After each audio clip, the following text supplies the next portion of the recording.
international papers?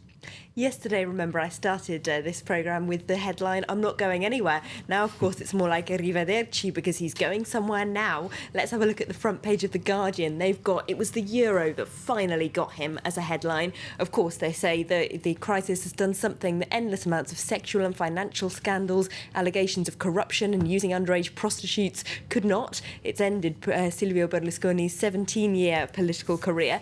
They say, actually, on the streets of Italy, people don't quite know what to do. There's such worry and fear about the possible economic consequences of this catastrophe that even the people who are desperate for Berlusconi to go aren't really celebrating because they just don't know what's coming next. If we have a look inside the paper, we can see just what happened yesterday. He's sitting inside Parliament there alongside Umberto Bossi, the far-right Lega Nord leader, who actually refused to vote in his favour. He was one of those people who he called traitors, Berlusconi called traitors, who didn't come out and vote for him yesterday. So it's over, it seems. And it's not just sad news for him and his supporters, also for cartoonists, because they have been having a field day, haven't they?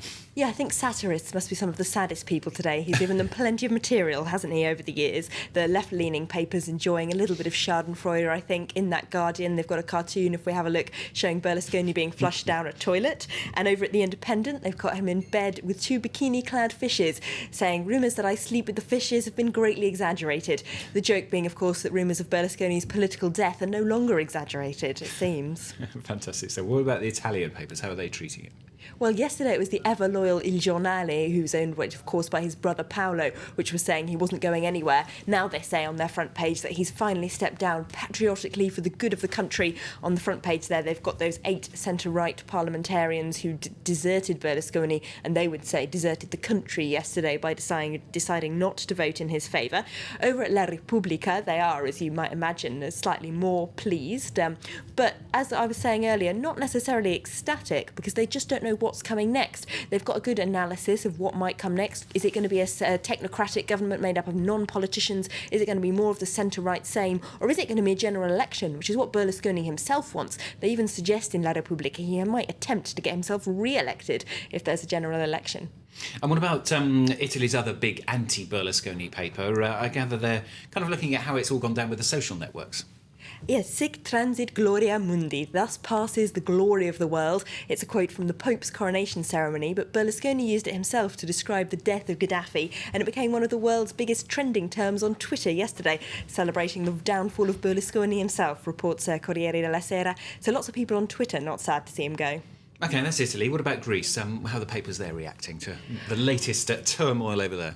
That's enough. That's the headline at the newspaper Demokratia. They say, with all of these squabbling negotiations now going on for days between different possible candidates to be Greece's next Prime Minister, they've had enough. They just need those politicians to bang their heads together and come up with some kind of technocratic government that can carry on, impose some economic governance and get Greece out of this chaos. The left-leaning paper Eleftherio Typer has a similar point of view. Their headline is Mr X for Prime Minister, because they just don't know what's happening and they're sick of this chaos.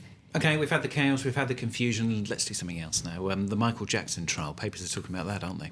Yes, a lot more than one person killed the King of Pop is a headline over at The Independent. They say, we can't just blame the doctor. It's a whole celebrity culture that allowed doctors to prescribe drugs to famous people that they wouldn't to others. It's perhaps the way that Jackson was brought up, his family, how he was exposed to such fame at such an early age, and the way that no one really felt they had the ability to tell him that perhaps he shouldn't be living in a fantasy world named after a children's book character. They say perhaps there's a story that we should be learning something from this for future celebrities, that we just can't let them do anything they like because fame can be so destructive.